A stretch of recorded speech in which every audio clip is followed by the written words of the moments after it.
Have you ever found yourself questioning the meaning of life, the values that shape our decisions, or the purpose behind the society we live in? What if I told you that the answers to these questions lie within the philosophy of one of the most misunderstood thinkers in history? A philosopher who challenged the very foundations of morality, religion, and society, Friedrich Nietzsche. In today's video, we're going to dive deep into Nietzsche's world, not just to understand his ideas, but to question everything we've been taught about strength, power, and morality. You may have heard of Nietzsche's famous concept, the Übermensch, the Superman.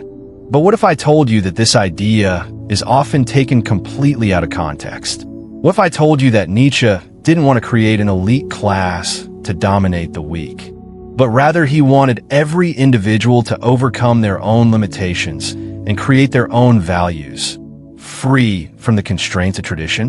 What about the will to power that Peterson often talks about? Do we really understand what Nietzsche meant by it? Or are we misinterpreting it as mere ambition for domination? And the idea of the death of God, what is that truly about? Is it the end of moral values, or the beginning of the search for new ones? These are the questions I'm going to explore today. And by the end of this video, you'll see Nietzsche's ideas in a completely new light. But before we get started, do me a favor, hit the like button, share this video with your friends, and don't forget to subscribe to my channel for more philosophical deep dives. If you enjoy the content, you can also support the channel with a super thanks. Your support helps me bring more of these thought-provoking discussions to life. So, buckle up and get ready to rethink everything you know about Nietzsche, the Übermensch, and the will to power. Let's get started. Friedrich Nietzsche is one of the most provocative philosophers in history, whose ideas continue to stir debate and inspire deep reflection. However, many misinterpret his work, especially when it comes to concepts such as the will to power, the Übermensch, and the death of God. One of the most popular contemporary figures whose interpretation of Nietzsche has gained widespread attention is Jordan Peterson. Peterson, an influential psychologist and thinker, has discussed Nietzsche's philosophy in depth, particularly his ideas about power, morality, and human potential. However, upon closer inspection, it becomes clear that Peterson's reading of Nietzsche misses some key aspects of the philosopher's thought. Nietzsche's philosophy is often misunderstood because it challenges the conventional moral structures we rely on, and Peterson's interpretation is no exception. In this analysis, we will unpack the key points that Peterson addresses in his discussions on Nietzsche, highlighting where his interpretation diverges from the original text and offering a clearer understanding of Nietzsche's ideas. One of the most central aspects of Nietzsche's philosophy is his concept of the will to power.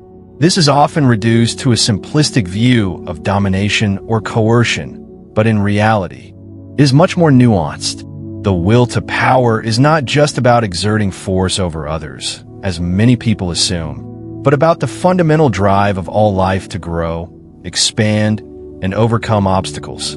It is the force that drives individuals and civilizations to create, to evolve, and to reach their highest potential. In Nietzsche's view, this drive is the essence of life itself. Life is inherently a striving towards something greater, and the will to power is the means by which that striving is manifested. Jordan Peterson, in his discussions of Nietzsche, seems to struggle with this concept. He presents Nietzsche's will to power as though it merely refers to power in the sense of political domination or control. While Nietzsche does address power dynamics in society, his focus is not merely on domination, but on the internal, existential struggle that every individual faces. The will to power is primarily an individual's capacity to assert themselves, to overcome their weaknesses, and to assert their own values in the face of an often hostile world. In fact, Nietzsche's own life was a testament to this struggle. He overcame immense physical and mental challenges and fought against the conventional moral systems of his time to establish his own philosophy. This misinterpretation of the will to power by Peterson is significant because it misses the transformative potential of Nietzsche's ideas. Nietzsche's philosophy is not about encouraging ruthless exploitation or selfishness, but about self-overcoming. It's about the individual finding the strength to break free from societal constraints, religious dogma, and moral systems that limit human potential. The will to power is not a call to oppress others, but a challenge to live authentically, to create one's own values, and to shape one's own destiny. Peterson's view of Nietzsche also fails to fully engage with Nietzsche's critique of modern morality. One of Nietzsche's most revolutionary ideas is his assertion that traditional moral systems, particularly Christianity, have led to a slave morality that values weakness, self-denial, and submission. According to Nietzsche, Christianity, in particular, elevates the weak and condemns the strong, creating a moral system that stifles human flourishing. Nietzsche's solution to this is not to create a new set of moral absolutes, but rather to reevaluate all existing values and create a new morality grounded in life affirmation, strength, and self-overcoming. For Nietzsche, the death of God is a metaphorical expression of the collapse of traditional religious and moral systems. It's not a triumph, as Peterson might suggest, but a crisis that leaves humanity without a unifying moral framework. Nietzsche saw this as both a tragedy and an opportunity. The tragedy lies in the existential void created by the death of God, which leads to nihilism, the belief that life is meaningless and lacks purpose. The opportunity, however, is the possibility of creating new values. Values that affirm life and empower individuals to rise above their circumstances. Here, Peterson's interpretation again falters. He presents Nietzsche's death of God as a purely nihilistic statement, suggesting that it's a declaration of the end of meaning in life. In reality, Nietzsche's philosophy is deeply life-affirming. The death of God, in Nietzsche's view, is not the end of meaning, but the beginning of a new era in which individuals must take responsibility for creating their own meaning. It is a call to embrace life fully, to overcome despair, and to transcend the limitations of traditional religious and moral frameworks. Another crucial aspect of Nietzsche's thought that Peterson glosses over is his idea of the Übermensch, or the Overman. This concept has often been misinterpreted, particularly by political ideologies like Nazism, as a justification for the supremacy of a certain group over others. Peterson, however, seems to misunderstand the Übermensch as a figure of domination. For Nietzsche, the Übermensch represents the individual who has transcended the limitations of conventional morality and has created their own values. The Übermensch is not a tyrant, but an individual who has achieved a state of self-mastery and self-overcoming. Nietzsche saw the Übermensch as the future of humanity, an ideal that each individual should strive toward, not by dominating others, but by mastering themselves and their own desires. Peterson, however, tends to focus on the political implications of Nietzsche's work, which leads him to misunderstand the deeper philosophical meaning of the Übermensch. Nietzsche's Übermensch is not a figure who seeks to impose their will on others, but someone who has achieved freedom from societal norms and expectations. The Übermensch is an ideal of human potential, an individual who creates meaning and values for themselves, independent of external authorities. The misunderstanding of the Übermensch is particularly evident in Peterson's tendency to align Nietzsche's ideas with ideologies like Marxism or fascism. Nietzsche was a fierce critic of both ideologies. He believed that both Marxism and fascism represented an attempt to impose a collective morality on individuals, suppressing their freedom and potential. Peterson, however, tends to view Nietzsche as a precursor to these movements, largely because he sees Nietzsche's concept of power as a central component of these ideologies.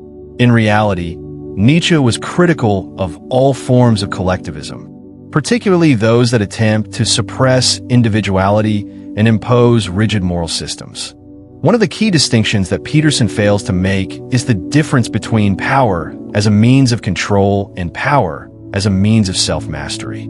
Nietzsche's philosophy emphasizes the latter, the power to overcome one's own limitations and to live authentically. The will to power is not about seeking dominance over others, but about cultivating strength, creativity, and vitality within oneself. Nietzsche's power is not about oppression, but about liberation. Ultimately, Peterson's interpretation of Nietzsche reflects a misunderstanding of the philosopher's core ideas. Nietzsche's work is not about justifying domination or advocating for a totalitarian system. Rather, it is about the individual's struggle to overcome weakness, to affirm life, and to create their own values in a world that has lost its traditional moral foundations. Peterson's focus on power as domination misses the deeper, more complex meaning of Nietzsche's philosophy, the idea that true power comes not from controlling others, but from mastering oneself and transcending the limitations imposed by society and conventional morality. In conclusion, while Peterson's discussions of Nietzsche offer some valuable insights, they fail to fully capture the depth and complexity of Nietzsche's philosophy. Nietzsche's work is not about reducing everything to power, as Peterson suggests, but about understanding the role of power in human life and using that understanding to cultivate strength, creativity, and self-mastery. Nietzsche's ultimate goal was not to justify tyranny, but to empower individuals to transcend the conventional moral systems that limit human potential and to create a new set of values that affirm life and promote human flourishing. By misinterpreting these core concepts, Peterson misses the transformative potential of Nietzsche's philosophy and the profound challenge it presents to our conventional ways of thinking about morality, power, and human potential. Friedrich Nietzsche, a philosopher born in the 19th century, remains one of the most influential and controversial thinkers in Western philosophy.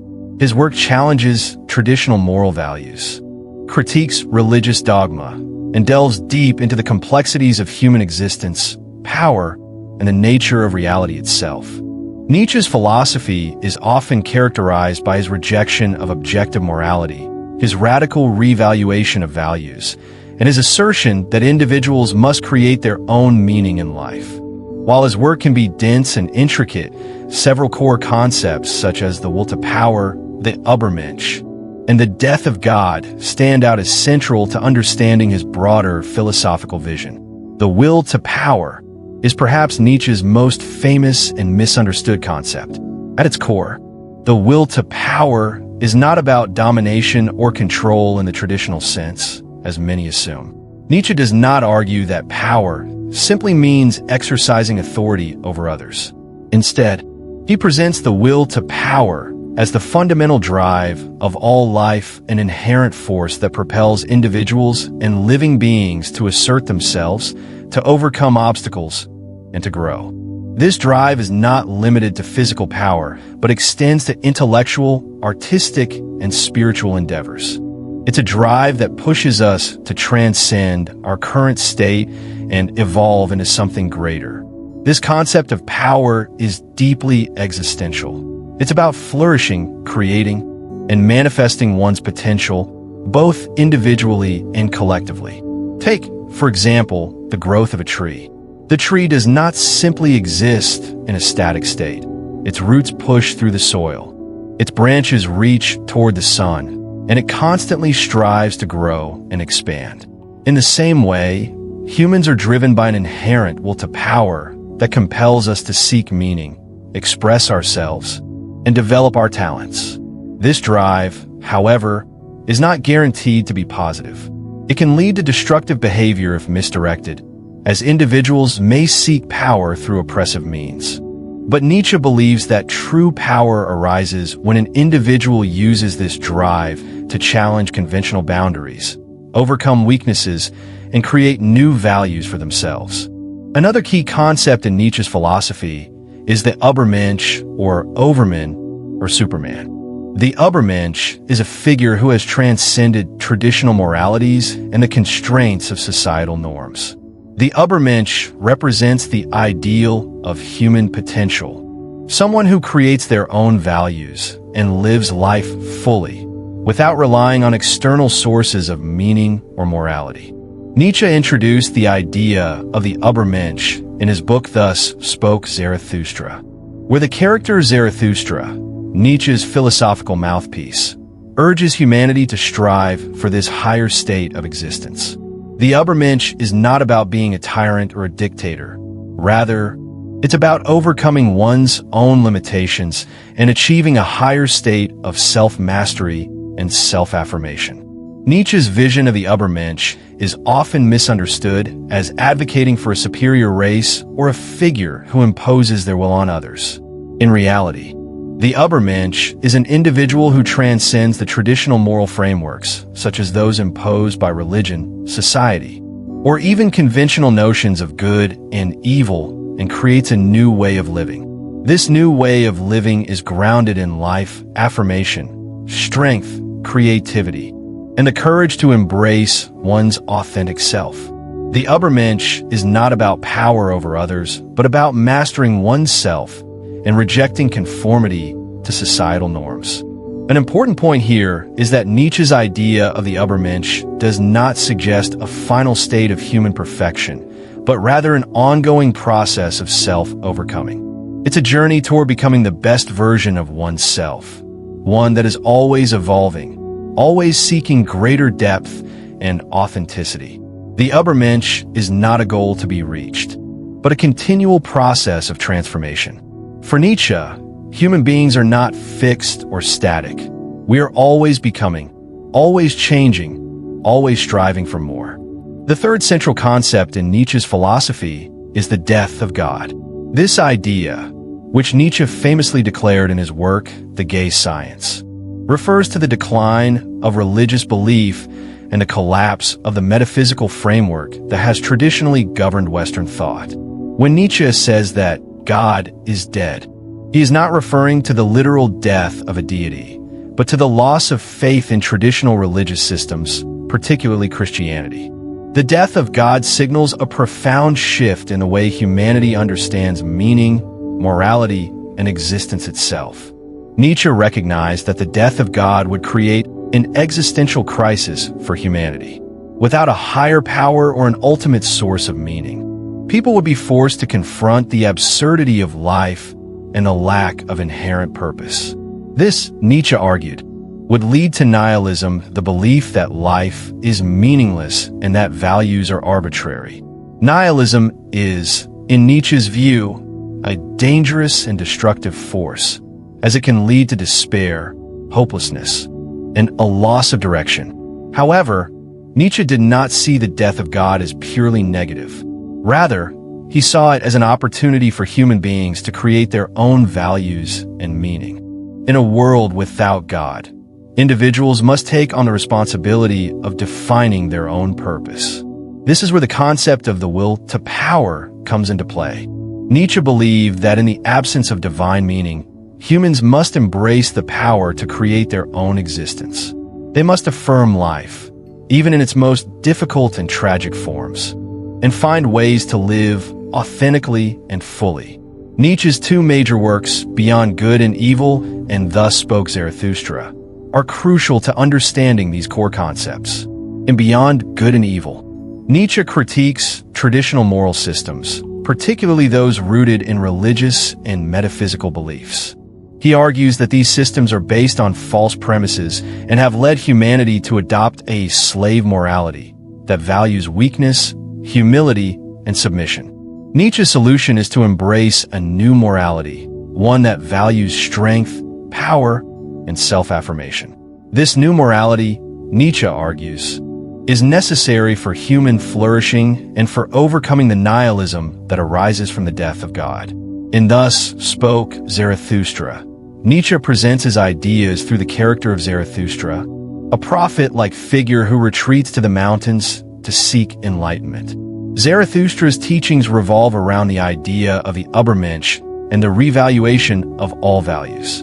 Zarathustra encourages people to overcome their limitations, reject societal norms, and strive to create their own path in life. The work is filled with aphorisms, parables, and poetic language that reflect Nietzsche's philosophy of self, overcoming, and the creation of new values. Nietzsche's philosophy is complex and multifaceted, and it's easy to misinterpret certain aspects of it. One common misunderstanding is the idea that Nietzsche advocates for a philosophy of selfishness and domination.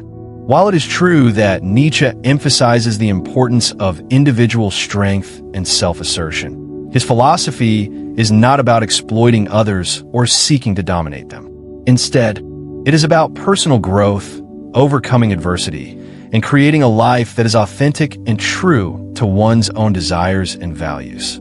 At the same time, Nietzsche's philosophy challenges the very foundation of Western thought.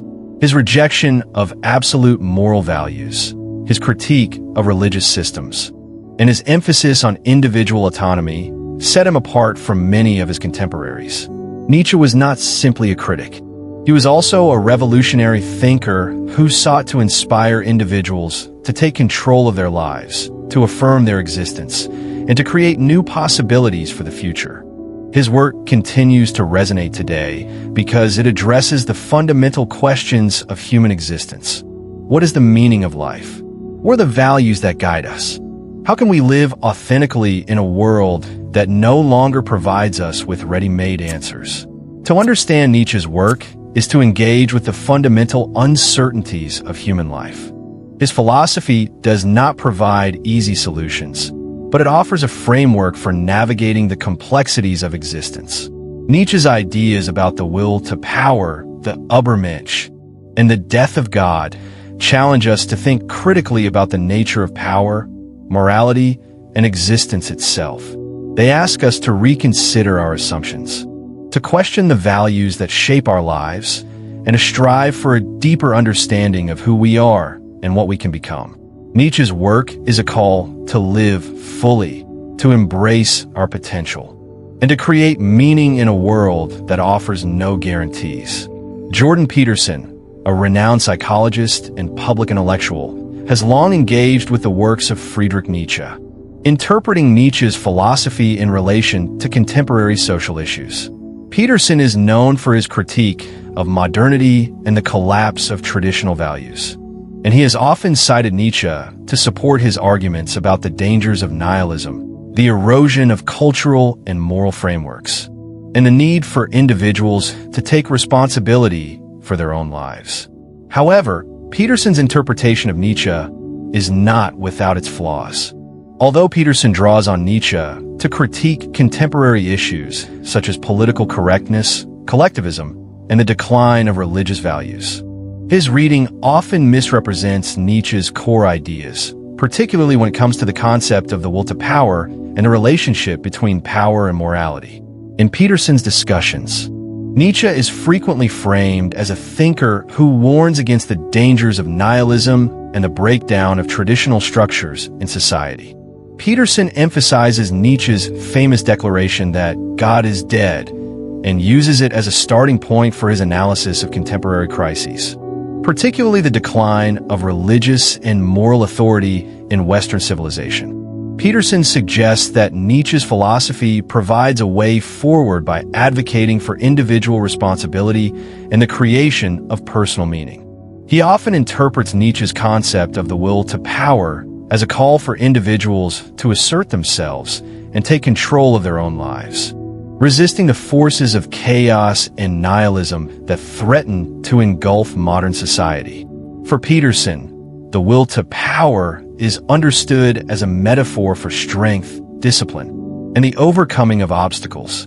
He portrays Nietzsche as advocating for individuals to strive for greatness and to use their will to achieve personal success and meaning in life.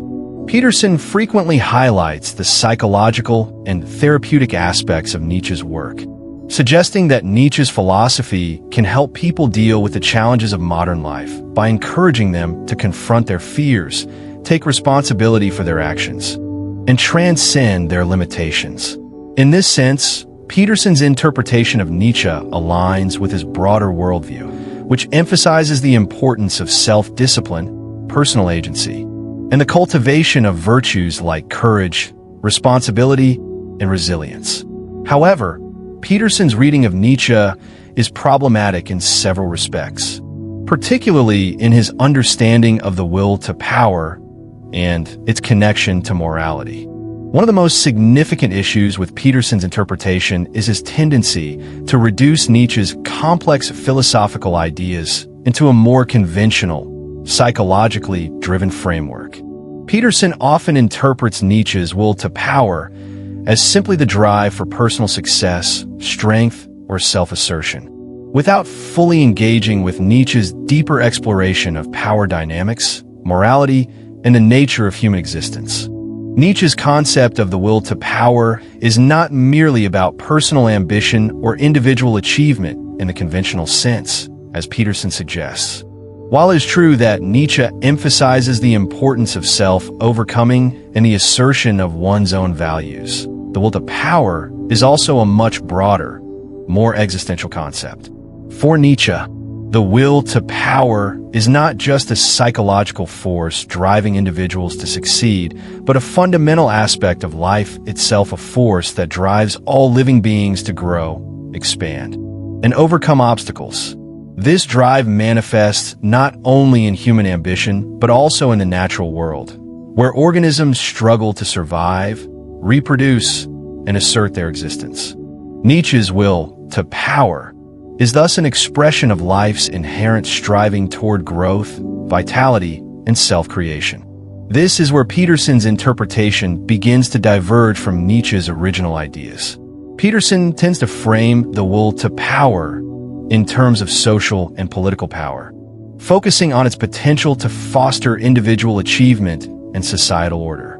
While Nietzsche certainly critiques the way power is exercised in society, his concern is not simply about how individuals can rise to positions of influence or dominance, but rather about how individuals can use their own internal strength to overcome the moral and existential limitations imposed by society, religion, and tradition. Nietzsche's will to power is about self-affirmation and the creation of meaning in a world that lacks inherent purpose, not about the accumulation of external power or status. Peterson also fails to fully grasp the implications of Nietzsche's critique of morality. In Peterson's readings, Nietzsche is often portrayed as a critic of nihilism and the breakdown of traditional values. Yet Peterson doesn't seem to fully engage with Nietzsche's radical critique of the very concept of morality itself. Nietzsche argues that conventional morality, particularly the Christian moral system, is a product of weakness, resentment, and a desire to suppress life. According to Nietzsche, the traditional moral values of compassion, humility, and self-sacrifice are not inherently virtuous. Rather, they represent a moral system that rewards weakness and stifles human potential. For Nietzsche, moral values are not universal or objective truths, but are contingent upon the power structures of society. Morality is not a set of absolute principles, but a reflection of the dominant forces and values of a given culture. The slave morality that Nietzsche critiques in works like Beyond Good and Evil and on the genealogy of morals is a moral system that glorifies weakness and denies the will to assert oneself. Nietzsche argues that this system arose from the resentment of the weak against the strong, and that it ultimately harms both the individual and society by encouraging self-denial and the suppression of life-affirming instincts. Peterson, however, does not fully engage with this aspect of Nietzsche's philosophy. While Peterson critiques contemporary moral systems for fostering weakness and victimhood, he does not address the underlying issue in Nietzsche's work, that all moral systems, including those that advocate for strength and resilience, are ultimately expressions of power dynamics. Nietzsche does not merely want to replace one moral system with another. He seeks to challenge the very foundation of moral values and encourage individuals to create their own values based on life affirmation and the will to power. Peterson's emphasis on traditional virtues like discipline, merit, and responsibility is not inherently wrong, but it fails to recognize that these values are also products of historical power struggles and social conditioning. Another key issue with Peterson's interpretation is his tendency to overlook Nietzsche's emphasis on the perspectival nature of truth and morality. Nietzsche famously stated that there are no facts, only interpretations, and he rejected the idea of objective, universal truths in favor of a more fluid and dynamic understanding of reality. For Nietzsche, all values, beliefs, and perspectives are shaped by the particular conditions of the individual and society. Peterson, on the other hand, tends to present Nietzsche as a proponent of objective values and principles that can be applied to solve modern societal problems. This is a distortion of Nietzsche's actual views, which emphasize the multiplicity of perspectives and the importance of self-creation in the face of an indifferent and chaotic world. Peterson's focus on objective moral truths and his belief in the possibility of creating a stable, structured society based on shared values is fundamentally at odds with Nietzsche's more radical view. Nietzsche's philosophy does not offer a clear-cut solution to social problems or a return to traditional values. Instead, it calls for a reevaluation of all values and an embrace of individual freedom and self-determination. Peterson's interpretation, while valuable in some respects, misses the deeper existential challenge posed by Nietzsche's work. The need for individuals to create their own values in a world that offers no inherent meaning or guidance. Moreover, Peterson's reading of Nietzsche fails to engage with the more disturbing implications of Nietzsche's philosophy. Nietzsche was deeply critical of mass movements, collectivism, and the herd mentality, yet Peterson often portrays him as a defender of individualism and personal responsibility without acknowledging the darker side of Nietzsche's critique. Nietzsche was acutely aware of the dangers of unchecked power, particularly in the form of ideologies that seek to impose a singular, unified moral system on society. His work warns against the potential for power to be exploited in ways that stifle individuality and creativity, and yet Peterson's focus on individual empowerment often glosses over these risks. In conclusion, while Jordan Peterson's interpretation of Nietzsche provides valuable insights into the importance of personal responsibility, self-discipline, and the overcoming of adversity, it often misrepresents Nietzsche's core ideas. Peterson's focus on the will to power as a tool for personal success and his emphasis on traditional values like strength and responsibility fail to engage with Nietzsche's deeper critique of morality, power, and truth. Nietzsche's philosophy is not about advocating for a particular moral system or promoting individual dominance. It is about challenging all systems of value and encouraging individuals to create their own meaning in a world that lacks inherent purpose. Peterson's reading of Nietzsche, while well-intentioned, ultimately misses the radical nature of Nietzsche's thought and the profound existential questions it raises. Friedrich Nietzsche's concept of the will to power is often misunderstood, largely due to its association with ideas of dominance and control. When most people think of power, they typically envision political control, social influence, or physical strength, the power to dominate others.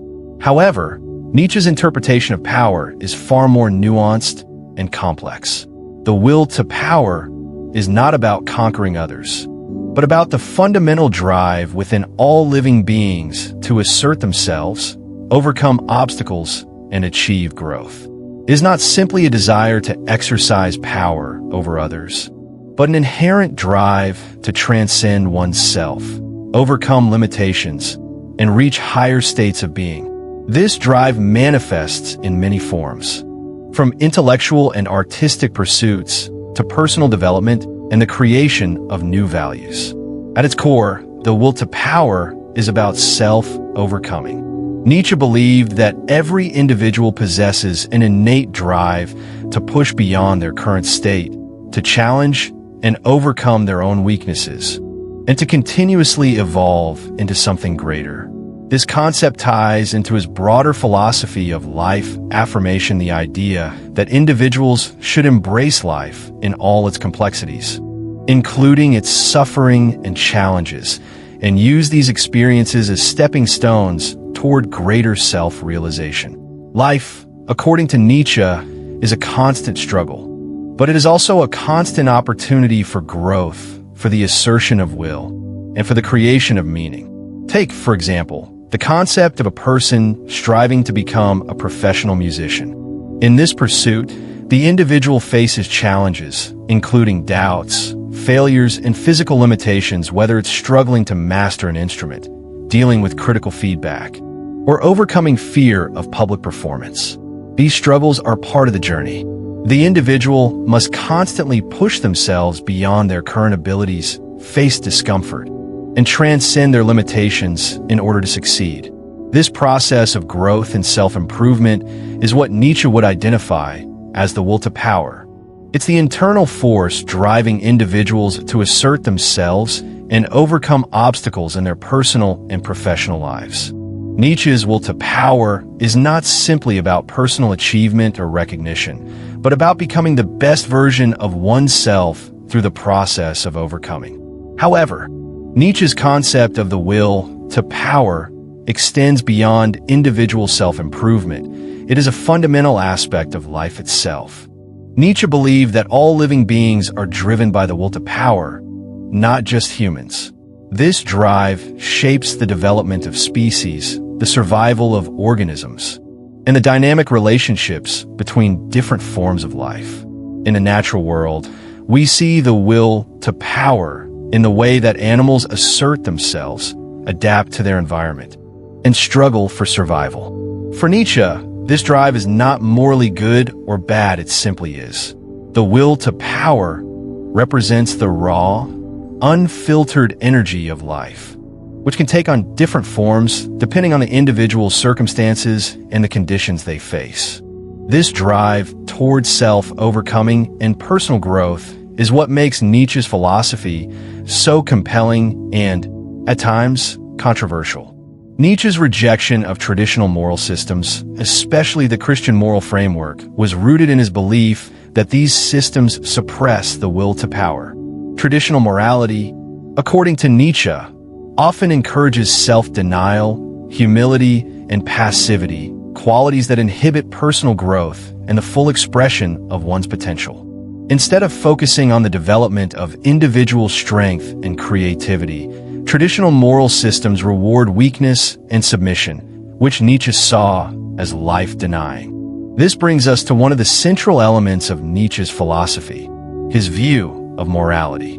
Nietzsche was highly critical of the moral systems that dominated Western thought, particularly the Christian tradition. For Nietzsche, traditional morality was a product of what he called slave morality, a moral system created by the weak to justify their position in society and to suppress the strong. Nietzsche argued that slave morality is based on resentment and weakness.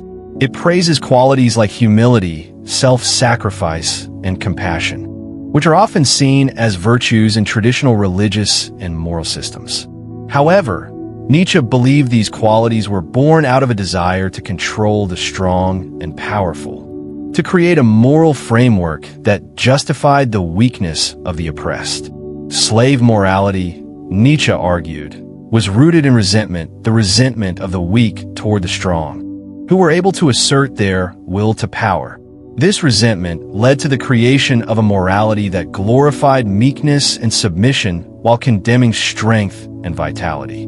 For example, Christianity, according to Nietzsche, promoted the idea that self-sacrifice, humility, and submission to God were virtuous, while strength, power, and assertiveness were morally suspect. Nietzsche saw this as a denial of life's inherent drive toward growth, strength, and self-expression. In contrast, Nietzsche proposed what he called master morality. Master morality is based on the values of the strong, those who are capable of asserting their will to power and creating their own values. Unlike slave morality, which is reactive and based on resentment, master morality is proactive and life-affirming. Master morality celebrates qualities like strength, creativity, courage, and self-mastery. In Nietzsche's view, these values are not inherently better or worse than the values promoted by slave morality. They are simply different expressions of the will to power. Master morality does not depend on external standards of good and evil, as slave morality does. Instead, it encourages individuals to define what is good and bad based on their own experiences. Instincts and desires. For Nietzsche, the concept of good is not a universal or absolute standard, but something that each individual must determine for themselves. The values of master morality are not given to us by society or religion, but are created through the exercise of the will to power. Master morality is, in this sense, a philosophy of self-creation. Nietzsche's approach to morality is radically different from traditional ethical systems, which often seek to impose universal, objective standards of right and wrong. For Nietzsche, moral values are not fixed or absolute. They are contingent upon the needs and desires of the individual and the culture in which they live. Moral systems are the result of historical power struggles, and the values they promote are shaped by the interests of the dominant groups within society. This means that morality is not something out there that can be discovered or universally applied to all people.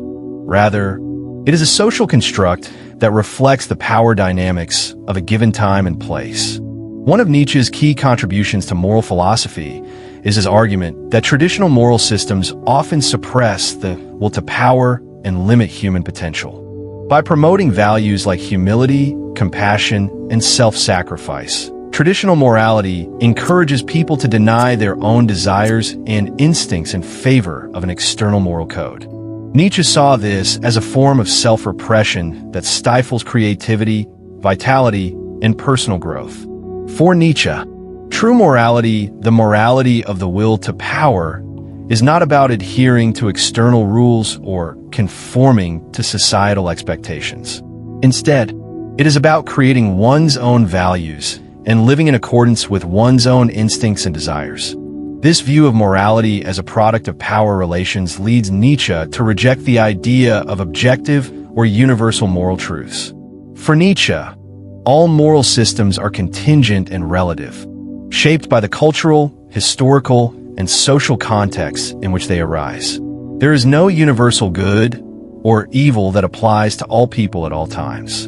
Instead, morality is a set of values that reflect the power dynamics of a particular society.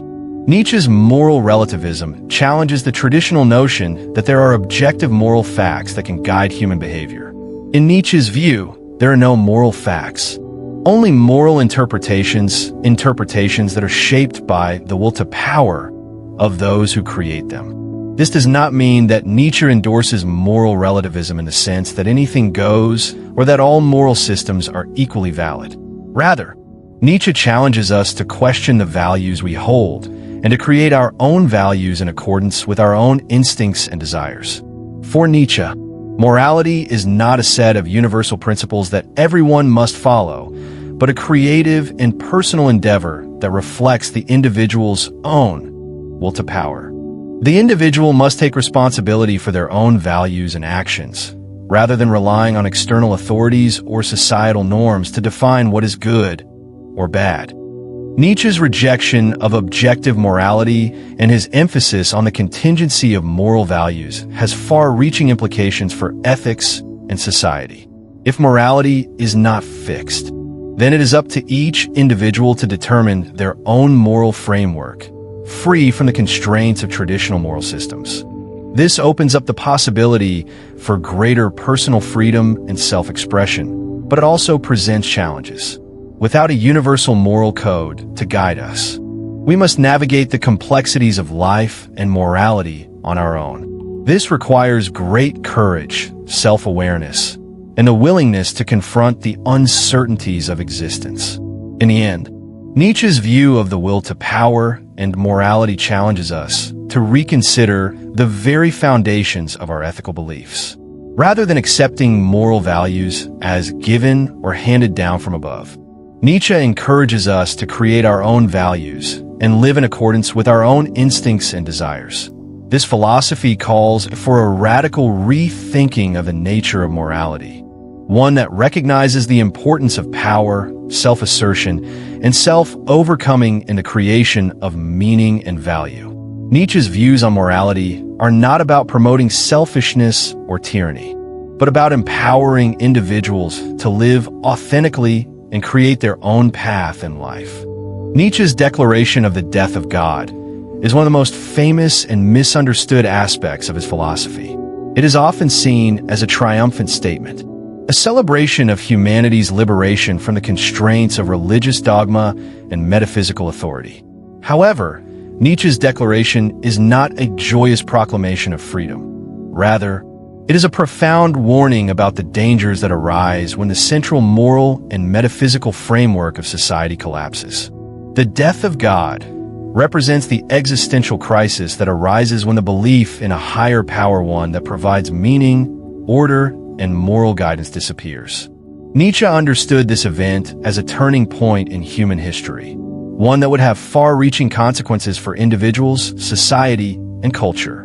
The death of God does not literally refer to the physical demise of a deity, nor is it a statement of atheism in the conventional sense. It is not a claim that God no longer exists, but rather an observation that belief in God, and more broadly, belief in the metaphysical and religious systems that have governed Western civilization for centuries, has lost its power. Nietzsche's assertion is a diagnosis of the cultural and philosophical crisis that emerged in the wake of the Enlightenment, the rise of scientific rationalism, and the decline of religious authority. As the modern world increasingly embraced reason and empirical evidence, traditional religious beliefs, which had long provided a foundation for morality, meaning, and social cohesion, began to unravel. In Nietzsche's view, the death of God represents the collapse of a worldview that had provided meaning and structure to human life for millennia. The Christian moral framework, which had been dominant in the West, had given individuals a sense of purpose and a set of ethical guidelines by which to live. This moral system was built around the idea of a divine order, with God as the ultimate source of moral authority. With the death of God, however, humanity faces the daunting challenge of finding new sources of meaning and morality in a world that no longer offers divine guidance. The collapse of belief in God, according to Nietzsche, leads to nihilism, the belief that life is ultimately meaningless and that there is no inherent purpose or value to existence. Nihilism arises as a consequence of a loss of the transcendent source of meaning that God had provided. In the absence of a divine framework, human beings are left to confront the stark reality of a universe that is indifferent to their existence. The death of God, therefore, is not merely a metaphysical event, but a psychological and cultural crisis. It forces individuals to confront the void left by the absence of a higher meaning and to grapple with the implications of living in a world where values are not divinely ordained but must be created by human beings themselves. Nietzsche was acutely aware of the dangers of nihilism. For him, the death of God was not merely a theoretical or intellectual issue, but a real existential crisis that could have profound social and psychological consequences. Nietzsche recognized that without the guidance of religious and metaphysical values, many individuals would fall into despair, uncertainty, and meaninglessness. Nihilism, if left unchecked, could lead to a collapse of social order, a breakdown of moral standards, and a general sense of apathy toward life. Without a higher purpose or objective values, individuals might turn to destructive and nihilistic behaviors, or they might simply withdraw from life altogether. Nietzsche's concern was not merely that individuals would experience a loss of belief in God, but that this loss would lead to the proliferation of dangerous and authoritarian ideologies. In his later works, Nietzsche explores the potential consequences of the death of God in great detail, warning that it could lead to the rise of new ideologies that attempt to fill the void left by the collapse of religious values. These ideologies, Nietzsche feared, will be just as dangerous as the religious systems they replaced, if not more so. One of the most significant dangers Nietzsche identified in the wake of the death of God is the rise of totalitarian ideologies, such as communism and fascism. These ideologies, according to Nietzsche, represent an attempt to impose a new set of moral values and social structures on humanity, but they do so in ways that suppress individual freedom, creativity, and autonomy. Nietzsche believed that these ideologies are, at their core, a manifestation of the will to power in a distorted and dangerous form. Rather than empowering individuals to create their own values and live authentic lives, these ideologies demand conformity and submission to a higher authority, whether it be the state, the revolution, or a nationalistic cause. Communism, for example, in Nietzsche's view, sought to create a utopian society based on the idea of equality and collective ownership. While the goals of communism may have seemed noble to some, Nietzsche saw it as a form of moral and political tyranny.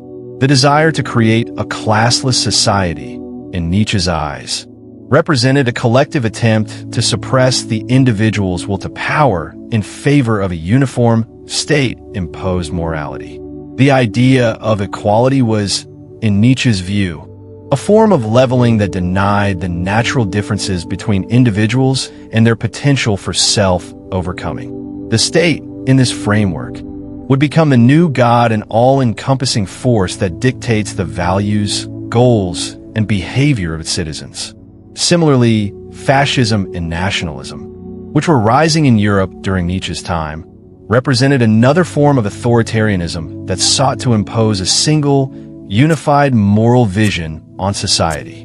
Nietzsche feared that such movements would lead to the rise of new gods, in the form of nationalistic ideologies or charismatic leaders who would demand absolute loyalty and obedience from their followers.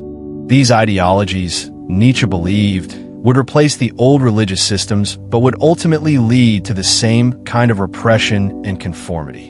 In both communism and fascism, Nietzsche saw a denial of individual freedom and a suppression of the creative and life-affirming aspects of human existence.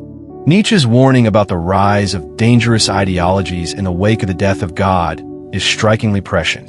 The 20th century witnessed the rise of both communism and fascism, ideologies that would go on to wreak havoc on the world.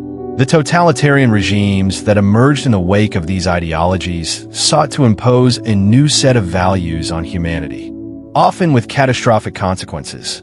The Soviet Union under Joseph Stalin and Nazi Germany under Adolf Hitler both represent the kind of authoritarian regimes that Nietzsche feared would emerge in the absence of religious and moral frameworks that once provided meaning and structure to society. These regimes were not merely political systems, but were deeply ideological, seeking to control the lives and beliefs of individuals by imposing a rigid and all-encompassing moral vision. Nietzsche's critique of the death of God is not a rejection of the importance of meaning or values, but rather a recognition that these must be created by individuals themselves. He rejected the idea of external moral authorities, whether religious, political, or societal, and argued that individuals must take responsibility for creating their own values and meanings. Nietzsche believed that the death of God presents a unique opportunity for humanity to break free from the constraints of traditional morality and to forge a new path forward.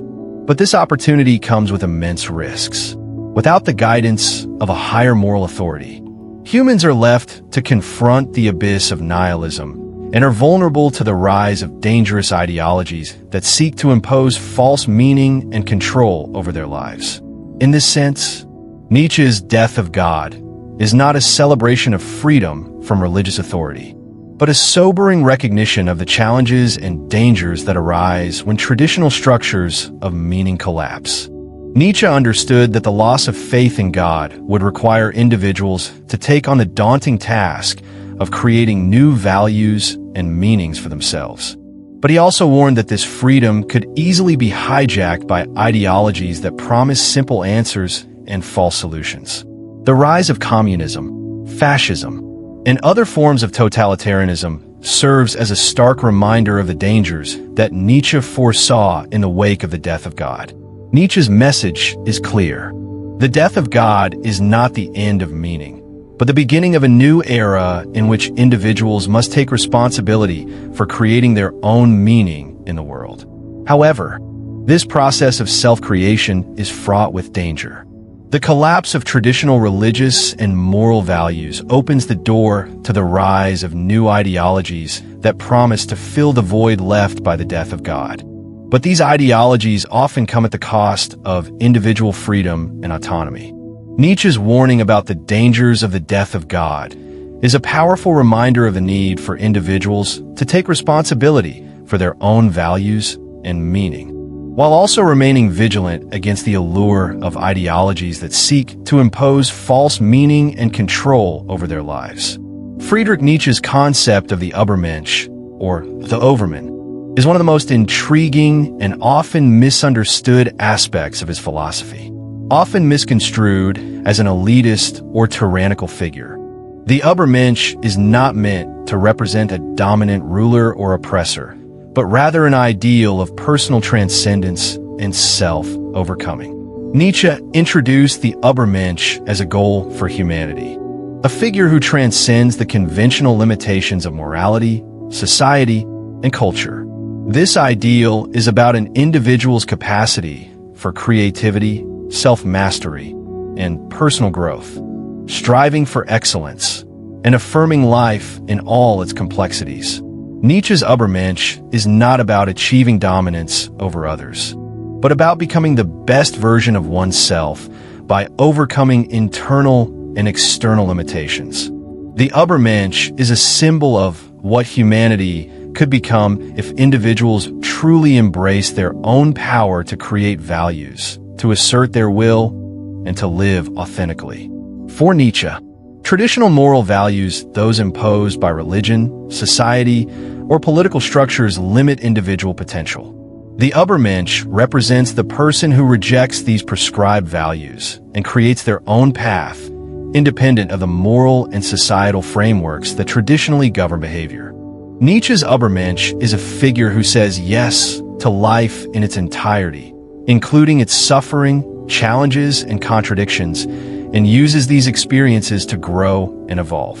The Übermensch is about self-overcoming, an ongoing process of becoming, not a final static achievement. It is the pursuit of personal greatness, not through domination or oppression of others, but through the relentless pursuit of self-actualization. One of the most significant aspects of the Übermensch is the idea of self-overcoming. Nietzsche believed that most people live their lives constrained by societal expectations, religious dogma, and moral codes that suppress their natural instincts and desires. The Übermensch is a person who breaks free from these constraints and fully embraces their own will and creative potential. This individual is not content to live according to external standards of success or morality. Instead, they chart their own course and define their own values. In this sense, the Übermensch is a deeply individualistic figure, but it is also a figure that recognizes the interconnectedness of life, seeing the value in creative expression and in pushing boundaries for the benefit of the individual and ultimately for humanity as a whole. Consider the life of an artist like Pablo Picasso. Picasso famously rejected traditional artistic norms and the constraints of realism, creating works that were revolutionary in their abstraction and style. His self-assertion as an artist who could shape his own vision of reality, who rejected the accepted standards of beauty and form, exemplifies the spirit of Nietzsche's Übermensch. Picasso didn't simply conform to the artistic norms of his time, nor did he seek approval from the traditional art world. He created his own values of artistic expression, pushing the boundaries of what was considered acceptable and challenging others to rethink the nature of art itself. Picasso's work embodies the essence of Nietzsche's idea of the Übermensch, an individual who transcends traditional constraints to create something new and valuable. At the same time, the Übermensch is not about selfishness or the exploitation of others. Nietzsche's philosophy is often misunderstood as promoting a kind of brutal individualism where the strong trample over the weak. However, Nietzsche's Übermensch is not about dominating or oppressing others, but about elevating oneself through creative and self-affirming acts of self-mastery. The Übermensch is a figure who achieves greatness not by suppressing or exploiting others, but by overcoming their own internal limitations, their own fears, and their own weaknesses.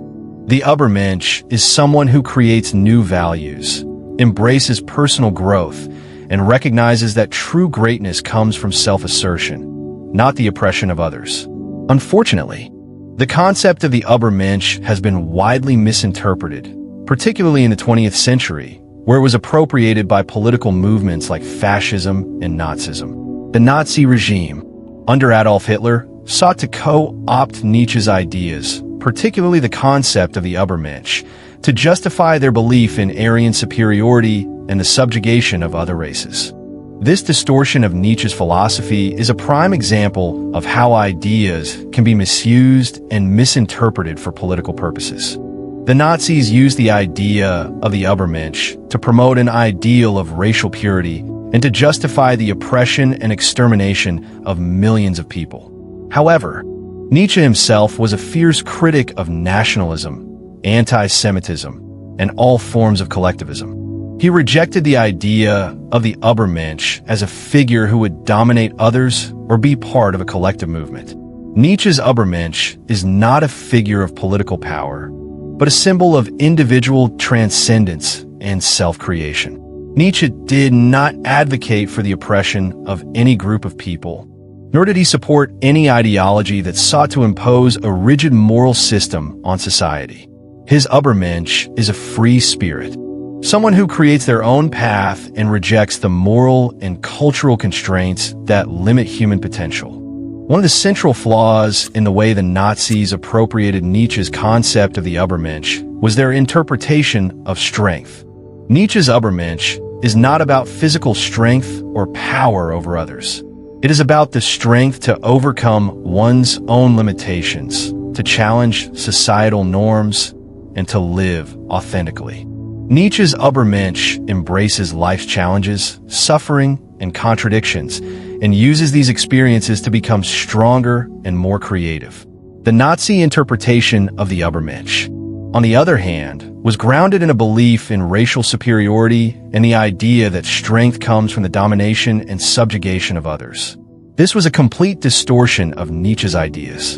In fact, Nietzsche was deeply critical of the kind of herd mentality that underpinned both fascism and communism. He saw the mass movements of his time as an attempt to impose a single, unifying vision of morality and culture on individuals, which he believed was antithetical to personal freedom and self-actualization. The Übermensch is precisely the opposite of the conformist mentality that drives collectivist ideologies. The Übermensch is an individual who rejects the notion of a collective morality and creates their own values, free from the influence of external authorities. Nietzsche's philosophy is fundamentally about personal freedom, the creation of new values, and the transcendence of conventional norms. This misinterpretation of the Übermensch has led to widespread misunderstandings of Nietzsche's philosophy, particularly in the context of politics and ethics. Many people, especially in the wake of the Nazi regime, have come to associate Nietzsche with fascism or extreme nationalism, but this is a profound misunderstanding of his work. Nietzsche was not advocating for any kind of political movement or social hierarchy. Rather, he was calling for individuals to transcend the constraints of society and create their own values. The Übermensch is a philosophical ideal, not a political figure. The idea of the Übermensch as an individual who transcends conventional morality and creates new values has resonated with many thinkers and artists throughout history. In the realm of philosophy, thinkers like Jean-Paul Sartre and Albert Camus, who were heavily influenced by Nietzsche, emphasize the importance of individual freedom and self-creation in the face of a meaningless and indifferent universe. In the arts, the Übermensch can be seen in figures like the poet Walt Whitman or the playwright Samuel Beckett, who embraced personal expression and artistic innovation over conformity and tradition. These individuals, like Nietzsche's Übermensch, rejected the limitations imposed by society and sought to create new, authentic forms of meaning in their work. In the modern world, the idea of the Übermensch can also be seen in individuals who break free from societal expectations and create new paths for themselves. Entrepreneurs like Elon Musk, for example, embody the spirit of the Übermensch in their relentless pursuit of innovation and their willingness to challenge established industries and conventions. Musk's ventures, such as SpaceX and Tesla, represent the kind of creativity, risk-taking, and self-assertion that Nietzsche envisioned in his ideal of the Übermensch. These individuals challenge the status quo, create new possibilities, and affirm life by embracing its challenges and uncertainties.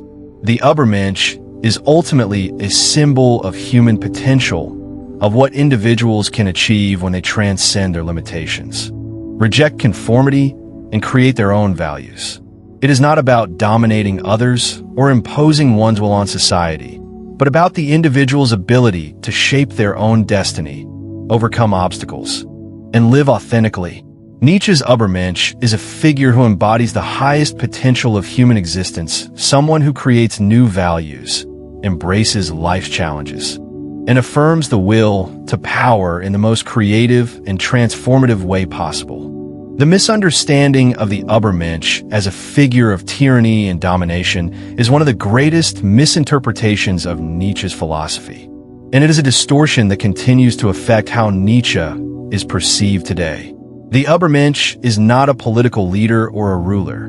It is the ideal of personal growth, self-creation, and the pursuit of excellence. Jordan Peterson, a prominent psychologist and public intellectual, has widely discussed Friedrich Nietzsche's ideas in relation to contemporary issues, particularly focusing on morality, power, and the individual's role in society. Peterson often highlights Nietzsche's critique of nihilism, his celebration of the will to power, and the significance of self-actualization. However, despite his insightful commentary, Peterson's interpretation of Nietzsche often oversimplifies key aspects of Nietzsche's philosophy and misrepresents the depth and complexity of Nietzsche's views on power and morality. Peterson's emphasis on individual responsibility and personal strength, while valuable, overlooks the more profound elements of Nietzsche's thought, particularly in how Nietzsche addresses power dynamics, moral relativism, and the creation of values. One of the major misunderstandings in Peterson's interpretation of Nietzsche comes from his treatment of the will to power. Peterson tends to view the will to power as primarily a psychological concept, focusing on personal achievement, strength, and self-assertion. While Nietzsche certainly believes in the importance of individual strength, creativity, and self-overcoming, the will to power is not solely about asserting oneself or achieving success in the conventional sense. The will to power is a much broader and more existential concept. It refers to the inherent drive within all living beings to grow, expand, and overcome obstacles. This drive is not simply about individual accomplishment, but about life itself striving for more, seeking self-improvement, and asserting its will to flourish. Peterson's interpretation of the will to power aligns with a more conventional view of power, which focuses on political and social power over others. Nietzsche, however, is not primarily concerned with power as domination or control. His view of power is more about personal development, the ability to master oneself, and the drive to overcome one's weaknesses. For Nietzsche, power is not about achieving control over others or gaining societal status, but about asserting one's own values, creating meaning, and living authentically in a world that lacks inherent purpose. Peterson's focus on the individual's use of power in the external world misses the more complex and subtle aspects of Nietzsche's philosophy, which also includes the internal, subjective aspects of power. Nietzsche's concept of the will to power does not merely relate to external achievements, such as gaining influence or recognition, but to an internal force that drives individuals to confront and transcend their limitations. It's about overcoming one's own internal struggles, weaknesses, and fears. The will to power manifests in countless ways, from creative acts of self-expression to the development of intellectual and emotional resilience. The central idea is not simply to succeed in the world, but to transform oneself, to become more than what one was before, and to continuously seek personal growth. Peterson's understanding of the will to power focuses too narrowly on the outward expression of power, failing to appreciate the deeper, more transformative implications of Nietzsche's thinking. Universal moral standards, those often found in religious or societal systems. Peterson, on the other hand, tends to view morality in more objective terms, often emphasizing virtues such as discipline, responsibility, and hard work. While these virtues are important, Peterson's approach to morality often assumes that there are universal, objective truths that can guide human behavior.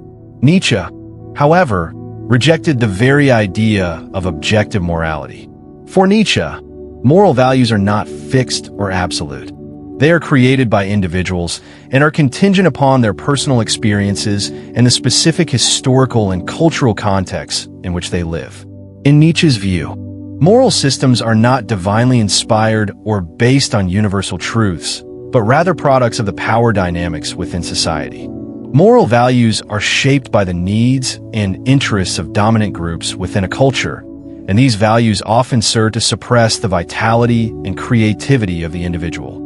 Traditional morality, particularly Christian morality, which Peterson frequently references in his own work, glorifies weakness, humility, and self-sacrifice, values that Nietzsche saw as life-denying. These values, according to Nietzsche, are the result of resentment, the resentment of the weak against the strong, and the moral framework they created to justify their own weaknesses and limitations. Peterson, however, often emphasizes the importance of traditional values, such as the need for responsibility and discipline, and tend to interpret Nietzsche's critique of morality as an attack on ethical systems as a whole. This is a misinterpretation of Nietzsche's intentions. Nietzsche was not rejecting morality in the sense of advocating for lawlessness or chaos. He was rejecting moral systems that inhibit individual freedom, creativity, and self-expression.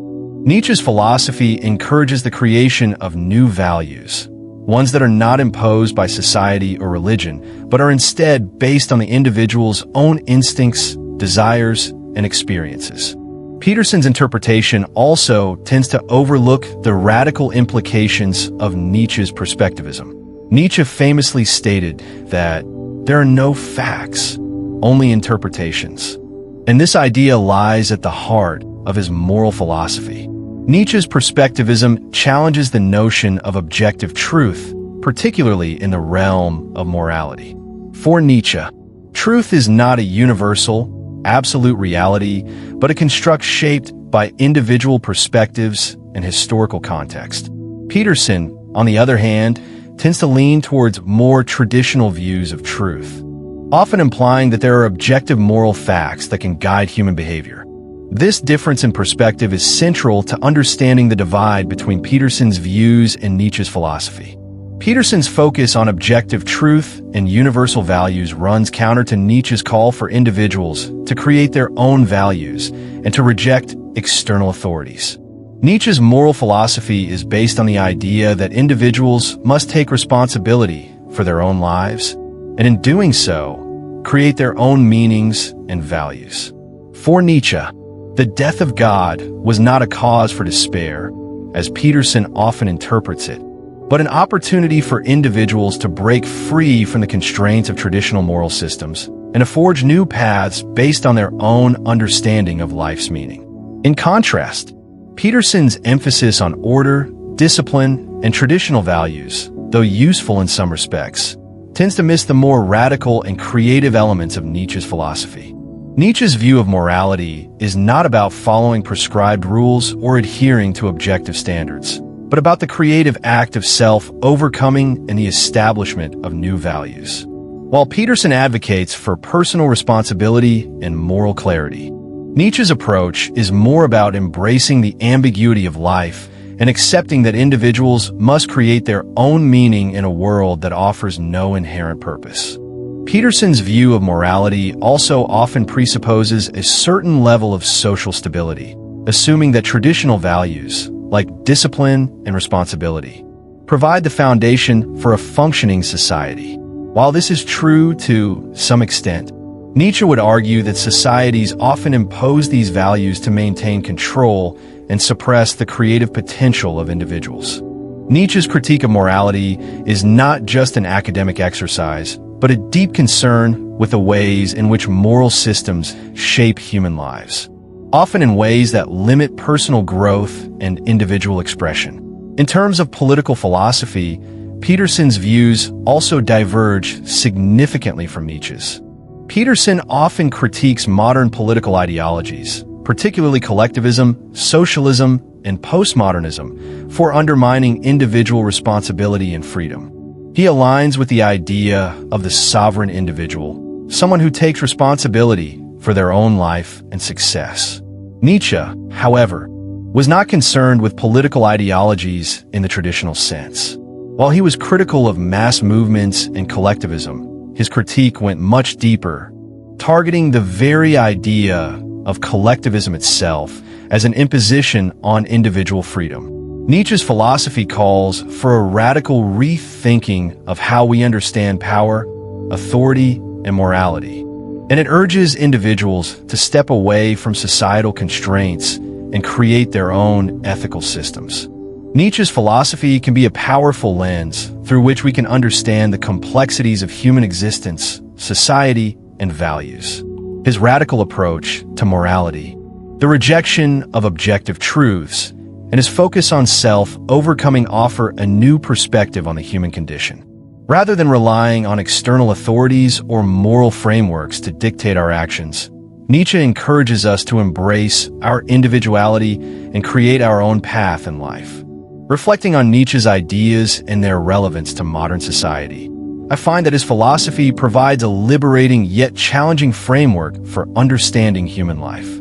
Nietzsche's emphasis on self-overcoming and the rejection of external moral codes resonates with many of the challenges we face today. In an increasingly complex and uncertain world, Nietzsche's call for individuals to create their own meaning offers a sense of freedom and possibility.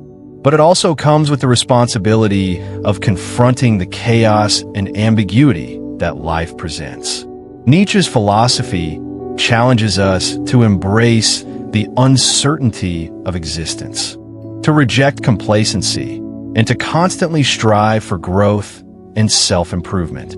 Personally, I believe that Nietzsche's ideas are essential in helping us understand the tension between societal norms and personal freedom.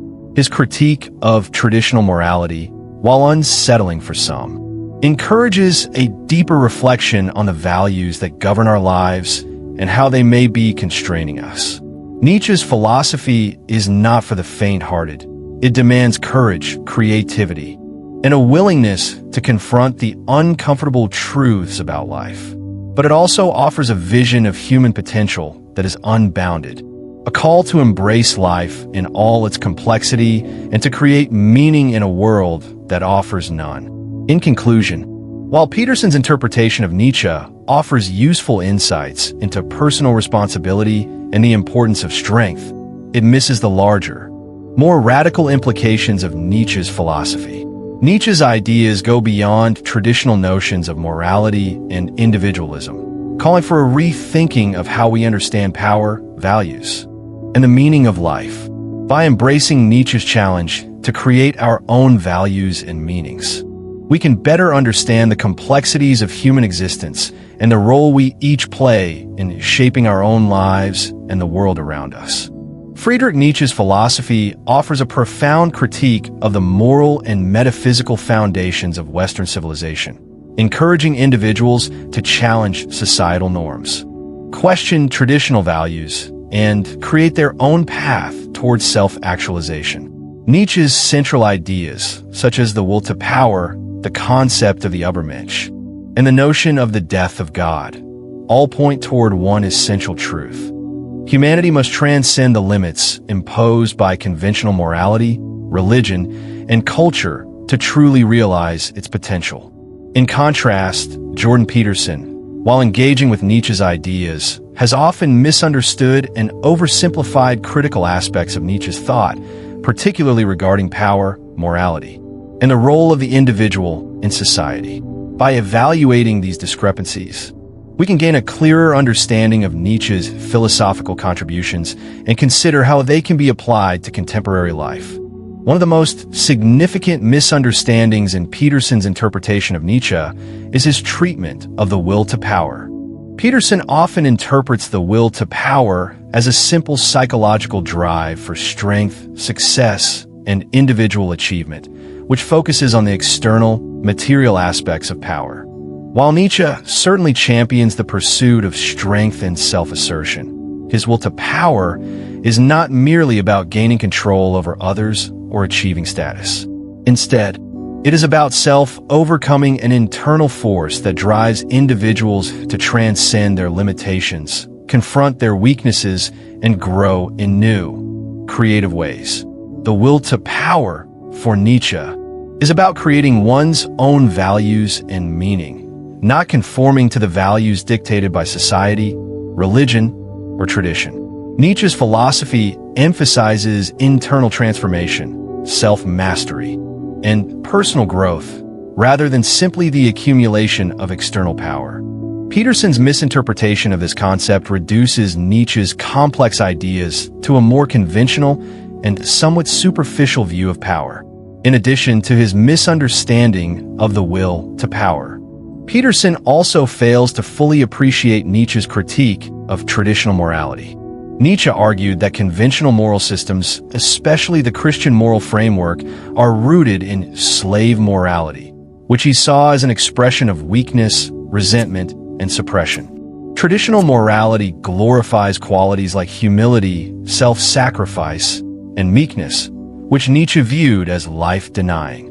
Nietzsche's alternative, master morality, values strength, creativity, and self-assertion, focusing on the individual's ability to create their own moral values based on their unique instincts and desires. Peterson, however, often assumes that there are universal moral values that can guide human behavior, and his view of morality seems more aligned with traditional notions of virtue and responsibility. While these values are important, they fail to engage with the deeper existential questions that Nietzsche posed. Nietzsche was not advocating for a free-for-all of moral chaos, but rather for the individual's freedom to create their own moral code, independent of the constraints imposed by society or religion. Peterson's interpretation, while well-intentioned, misses this crucial aspect of Nietzsche's philosophy. Peterson's interpretation of Nietzsche also tends to ignore the more radical and existential implications of Nietzsche's views on the death of God. Nietzsche's declaration that God is dead is not a triumphant statement, as it is often portrayed, but a somber recognition of the collapse of traditional religious and metaphysical frameworks that have provided meaning and moral guidance to Western civilization. For Nietzsche, the death of God signals an existential crisis for humanity, one that forces individuals to confront the void left by the absence of divine meaning. This is not a cause for celebration, but a challenge for humanity to create new values and find new sources of meaning in a world that no longer offers easy answers. Peterson often presents the death of God as a problem that can be solved by returning to traditional values or finding new moral principles. However, Nietzsche's solution is more radical. He believes that individuals must embrace the uncertainty and ambiguity of life and create their own values and meaning. The death of God is not the end of meaning, but the beginning of the process of self-creation and self-overcoming. Nietzsche's Übermensch has also been widely misunderstood, particularly by those who have used his ideas to justify political ideologies like fascism. The Übermensch is often portrayed as a figure of tyranny, power, and domination. But this is a misrepresentation of Nietzsche's true vision. The Übermensch is not a conqueror or a dictator. Rather, it is the ideal individual who transcends the limitations imposed by society, culture, and morality. The Übermensch is a symbol of creative freedom and self-actualization, someone who creates their own values and lives authentically. Nietzsche was deeply critical of ideologies that sought to impose a uniform moral system on individuals, including fascism, socialism, and nationalism. The Übermensch is not a tool for political domination, but a philosophical ideal that encourages individuals to overcome their internal limitations, reject societal expectations, and become the best version of themselves. Peterson's failure to grasp the full scope of Nietzsche's critique of power is another significant flaw in his interpretation. While Peterson tends to focus on the individual's ability to assert power over their circumstances, Nietzsche's view of power is more complex. Nietzsche was not concerned with political power or the domination of others. Rather, he focused on the power of the individual to master themselves, to overcome weakness, and to live creatively. Nietzsche's philosophy is about empowering individuals to assert their own will, not to assert control over others. The Übermensch is a symbol of the human potential to overcome societal constraints and to live authentically, not to dominate others. Peterson's interpretation often conflates Nietzsche's philosophy with political ideologies, missing the core idea that Nietzsche was primarily concerned with personal growth and self-creation. Despite these misunderstandings, there are valuable lessons in Nietzsche's philosophy that can help us navigate the challenges of modern life. Nietzsche's emphasis on self-overcoming and the creation of one's own values encourages us to take responsibility for our lives and to reject the constraints of traditional moral and societal systems. In today's world, where cultural norms are constantly shifting, Nietzsche's call to create our own meaning and values is as relevant as ever. Nietzsche's philosophy reminds us that we are not bound by the past, by religion, or by societal expectations. We have the power and the responsibility to shape our own lives, to confront the challenges of existence head-on, and to create our own meaning in a world that offers none. Furthermore, Nietzsche's critique of traditional morality challenges us to reconsider the values that govern our lives. Nietzsche was not advocating for the abandonment of all values, but for the creation of new values that are more life-affirming and aligned with the individual's true nature. In a world where conventional moral systems often fail to address the complexities of human existence, Nietzsche's philosophy offers a framework for understanding the dynamic relationship between power, morality, and individual freedom. By embracing Nietzsche's ideas, we can move beyond simplistic notions of good and evil and begin to think critically about the values that shape our lives. The lessons of Nietzsche's philosophy can be particularly valuable in today's society, where individuals are increasingly confronted with the collapse of traditional moral frameworks and the rise of nihilism. Nietzsche's philosophy offers a way to navigate this uncertainty by encouraging us to embrace our own potential, to create meaning, and to live authentically. Rather than relying on external authorities or moral systems, we can take ownership of our own lives and shape our own destinies. Nietzsche's philosophy is not a prescription for an easy life, but a call to confront the challenges of existence with courage and creativity. It challenges us to question the values that we take for granted and to create new ones that are more aligned with our true desires and potential. In conclusion, while Peterson's interpretation of Nietzsche offers some useful insights into the importance of individual responsibility and strength, it often overlooks the more radical and existential aspects of Nietzsche's philosophy.